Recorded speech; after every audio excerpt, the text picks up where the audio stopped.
देश को ये सैकड़ों जिलों के प्रोडक्ट्स को शॉर्टलिस्ट करके उनके वैल्यू एडिशन के लिए, मार्केटिंग और एक्सपोर्ट के लिए उन्हें प्रमोट किया जा रहा है।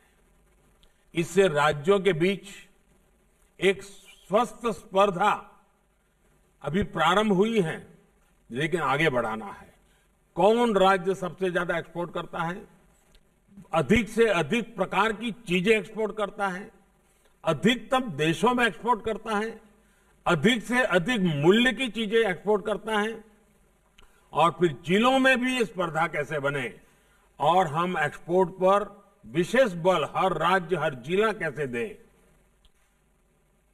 हमें इस प्रयोग को जिलों और ब्लॉक्स के बीच भी लेकर जाना है। हमें राज्यों के संसाधनों का पूरा इस्तेमाल करना होगा। राज्यों से होने वाला एक्सपोर्ट हमें आग्रहपूर्वक, और इसका हिसाब किताब हर महीना लेना चाहिए और उसको बढ़ाना चाहिए। पॉलिसी फ्रेमवर्क और केंद्र एवं राज्यों के बीच बेहतर तालमेल भी बहुत जरूरी है। अब जैसे हमारे यहां कोस्टल स्टेट है, मत्स्य उद्योग को, ब्लू इकोनॉमी को और मछली को विदेशों में एक्सपोर्ट करने के लिए असीमित अवसर है। हमारे कोस्टल स्टेट उसके लिए क्यों न स्पेशल इनिशिएटिव ले। देखिए, इकोनॉमी को बहुत बड़ा बल मिल सकता है, हमारे फिशरमैन को बहुत बड़ा बल मिल सकता है। मैं चाहूंगा कि आप इस बात से परिचित हैं कि केंद्र सरकार ने विभिन्न सेक्टर्स के लिए एक पीएलआई स्कीम शुरू की है। ये देश में मैन्युफैक्चरिंग बढ़ाने का बेहतरीन अवसर है। राज्यों को भी इस स्कीम का पूरा लाभ लेते हुए अपने यहां ज्यादा से ज्यादा निवेश आकर्षित करना चाहिए। कॉरपोरेट टैक्स की दरें कम करने का लाभ भी राज्यों ने बढ़ चढ़ करके उठाना चाहिए। आपने ऐसी कंपनियों का संपर्क करना चाहिए कि दुनिया में इतना कम टैक्स रेट जब किया गया है तो उसका फायदा आपके राज्य को मिलना चाहिए।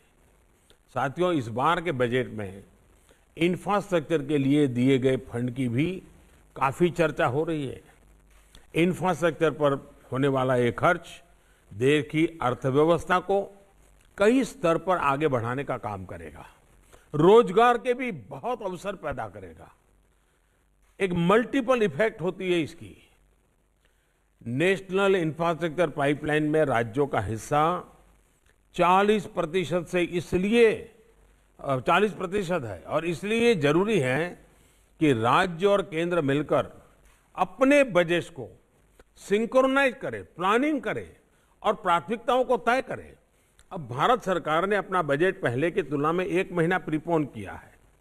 राज्यों के बजट और केंद्र के बजट में बीच में 3-4 सप्ताह मिल जाते हैं, तो केंद्र के बजट के लाइट में राज्यों का बजट बनता है, तो दोनों मिलकर के एक दिशा में आगे बढ़ते हैं। और मैं चाहूंगा कि इस दिशा में भी राज्यों के बजट चर्चा करते होंगे।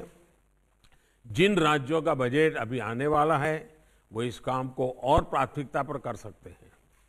केंद्रीय बजट के साथ ही राज्यों का बजट भी विकास को गति देने में, राज्यों को आत्मनिर्भर बनाने में उतना ही अहम है। साथियों, 15वें वित्त आयोग में लोकल बॉडीज के आर्थिक संसाधनों में बड़ा इजाफा होने जा रहा है। स्थानीय स्तर पर गवर्नेंस में सुधार लोगों का लिए क्वालिटी ऑफ लाइफ और उनके आत्मविश्वास का आधार बनती है। इन सुधारों से में टेक्नोलॉजी के साथ साथ जन भागीदारी भी बहुत आवश्यक है। मैं समझता हूं कि पंचायत राज व्यवस्था तथा नगर निकायों के निर्वाचित प्रतिनिधियों को इस कन्वर्जेंस तथा आउटकम्स के लिए जिम्मेदार बनाने का भी समय आ गया है।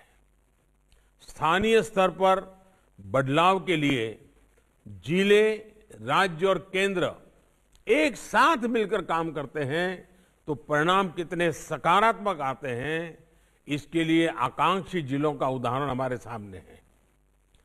एस्पिरेशनल डिस्ट्रिक्ट का जो प्रयोग रहा है वो अच्छे परिणाम दे रहा है, लेकिन पिछले कुछ दिनों में कोरोना के कारण जो गति आनी चाहिए तो नहीं आई। लेकिन अब फिर से उस पर हम बल दे सकते हैं। साथियों, कृषि अपार क्षमताओं से भरी है, लेकिन फिर भी कुछ सच्चाइयां हमें स्वीकार करनी होगी। हम कृषि प्रधान देश कहे जाएं, उसके बावजूद भी आज करीब करीब 65-70 हजार करोड़ रुपए का खाद्य तेल हम बाहर से लाते हैं।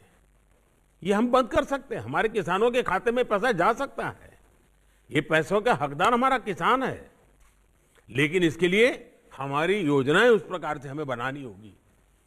हमने पिछले दिनों दालों में प्रयोग किया, उसमें सफलता मिली। अब बाहर से लाने में, दालों को बाहर से लाने में खर्चा हमारा काफी कम हुआ है। ऐसी कई चीजें, कई खाद्य चीजें बिना कारण हमारे टेबल पर आज आ जाती है। हमारे देश के किसानों को ऐसी चीजों को उत्पादन में कोई मुश्किल नहीं है, थोड़ा गाइड करने की जरूरत है। और इसलिए ऐसे कई कृषि उत्पाद हैं जो हमारे किसान न सिर्फ देश के लिए पैदा कर सकते हैं, बल्कि दुनिया को भी सप्लाई कर सकते हैं। इसके लिए जरूरी है कि सभी राज्य अपनी एग्रो क्लाइमेटिक रीजनल प्लानिंग, उसकी स्ट्रेटेजी बनाएं, उसके हिसाब से किसान को मदद करें। साथियों, बीते वर्षों में कृषि से लेकर पशुपालन और मत्स्य पालन तक एक होलिस्टिक अप्रोच अपनाई गई है। इसका परिणाम है कि कोरोना के दौर में भी देश